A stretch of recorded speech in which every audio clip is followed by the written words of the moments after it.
I looked at the wooden rake in my hands. The sand in front of me was perfect, but my mind was a mess. If I didn't find the rhythm of the garden today, my teacher would tell me to leave. Can silence be a teacher?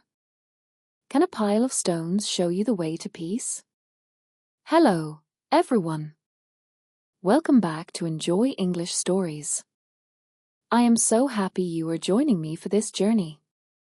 Today, we are traveling far away from the noise of the modern world. We are going to the quiet, ancient temples of Kyoto, Japan. We are using the shadowing technique.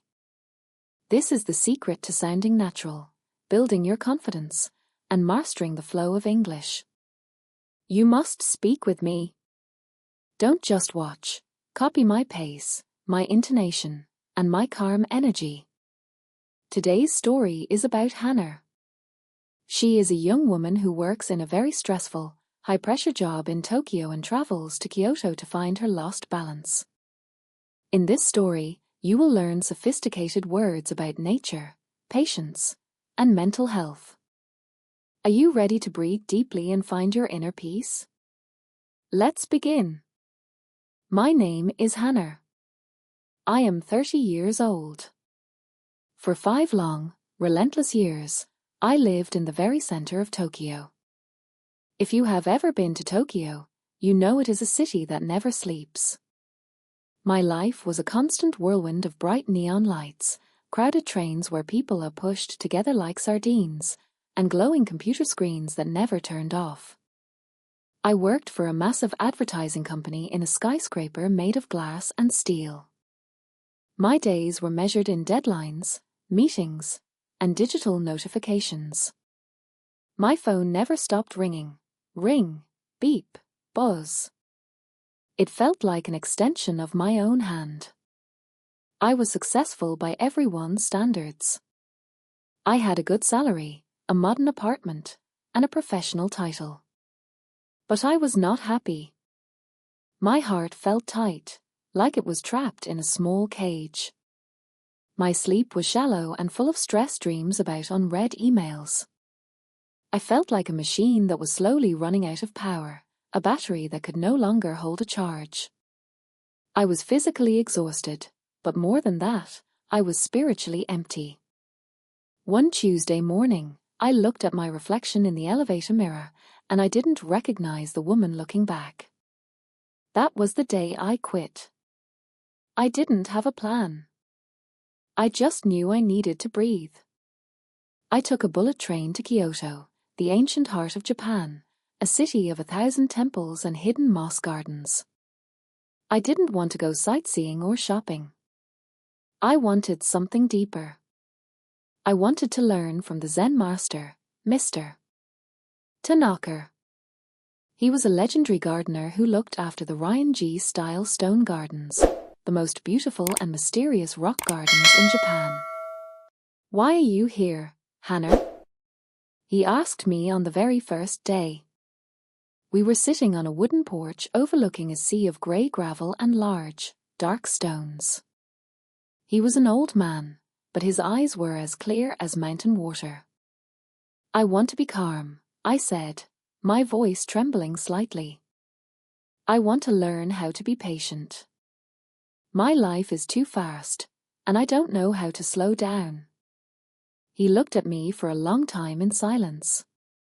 Then, he stood up and gave me a long, heavy wooden rake. "Then rake the sand," he said simply. "Create perfect, concentric circles around these stones. Do not stop until the garden is still, and until you are still." I started to work immediately. At first, it was incredibly frustrating. In my old job, I was used to finishing tasks quickly. I tried to move fast, but the sand was heavy. If I pulled the rake too hard, the lines were too deep. If I moved too lightly, the patterns were messy and uneven. My mind was still racing with thoughts of Tokyo. Rake, pull, stop. Rake, pull, stop. The sun began to beat down on my neck. My back was aching, and my hands started to develop small, painful blisters. I felt ridiculous. I wanted to throw the rake on the ground, walk to the station, and go back to my comfortable life in Tokyo. I thought, this is just sand. This isn't helping me. You are fighting the sand, Hana, mister. Tanaka said quietly from the shadows of the temple. He hadn't moved for an hour. You are thinking only about the result. You are trying to finish the job so you can move to the next thing. Do not think about the circles. Do not think about the end of the day. Think only about your breath. The sand is a mirror of your mind. If your mind is busy and chaotic, the patterns in the garden will be busy and chaotic. I stopped. I leaned on the rake and took a very deep breath. I closed my eyes for a moment. I stopped trying to win against the garden. I listened to the wind moving through the tall bamboo trees. Shush, shush, shush. I listened to a small bird chirping in the distance. I started again. This time, I moved very, very slowly. I matched the movement of my arms to the rhythm of my breathing. Inhale, move the rake. Exhale, turn the corner. Days slowly became weeks. My life followed a new, sacred rhythm.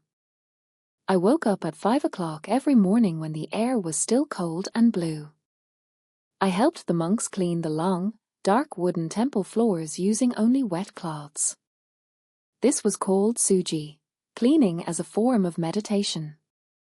We made green matcha tea in silence, feeling the warmth of the bowl in our hands. And then, I raked the sand. Slowly, almost without me noticing, something started to change inside my chest. The loud, vibrating noise in my head began to fade away. I stopped thinking about my old boss. I stopped worrying about what I would do next month. I only cared about the weight of the wooden rake and the beautiful, grainy texture of the grey sand. I began to understand the rocks. They weren't just stones, they were mountains. The sand wasn't just dirt, it was the ocean. One night, a massive storm hit Kyoto. The rain was heavy and the wind was violent. The next morning, the garden was a disaster. It was covered in small leaves, broken twigs, and the perfect circles I had spent days creating were washed away.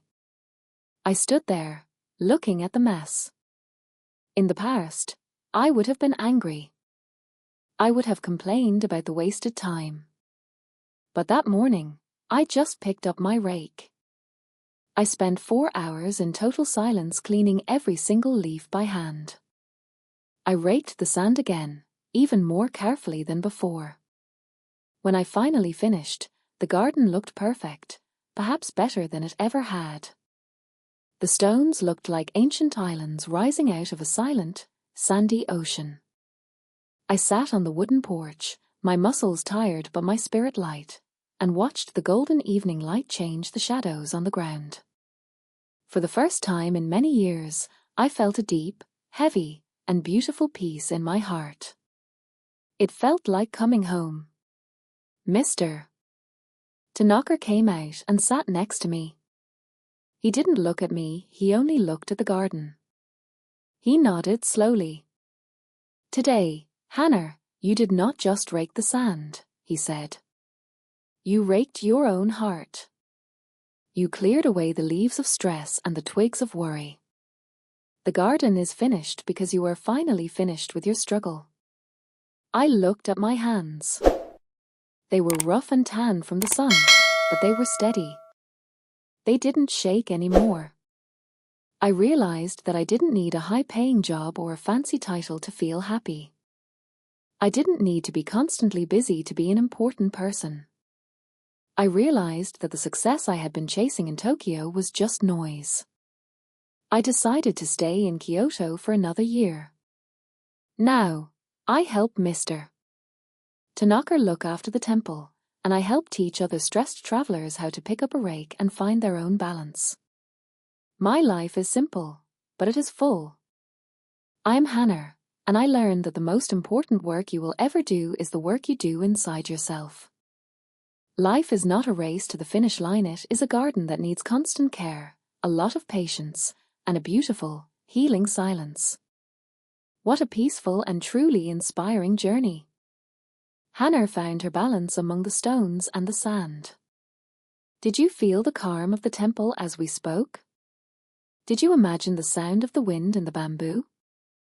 Now, it is time for the most important part. Let's practice your shadowing.